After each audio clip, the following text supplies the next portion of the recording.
L'enjeu de l'instruction et de l'enseignement en France est colossal.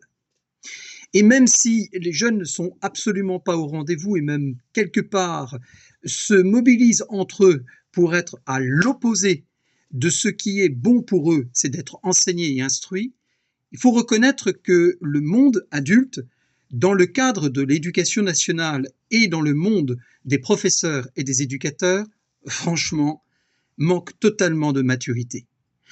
Nous avons en France une audacieuse invitation à la collaboration.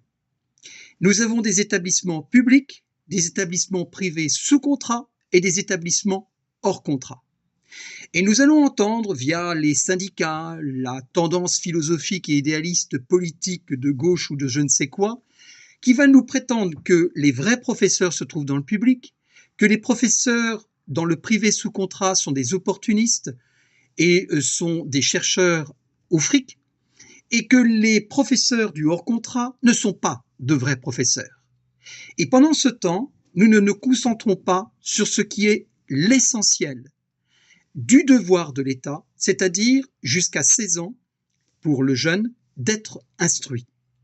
Donc, il va falloir entrer enfin dans ce qui devrait être pratiqué et appliqué en France, la collaboration. Et tout cela centré sur une seule chose, le projet scolaire du jeune. Qu'il aille dans le public, dans le privé sous contrat, dans le hors contrat, qu'il passe d'écoles et d'institutions différentes, qu'il puisse bénéficier d'une collaboration intelligente. Le problème, c'est que dès là, le problème se pose. La difficulté se pose. Et du coup, le jeune, comment voulez-vous qu'il puisse croire en lui et aux institutions si ces institutions ne sont même pas capables de pratiquer la collaboration accessible?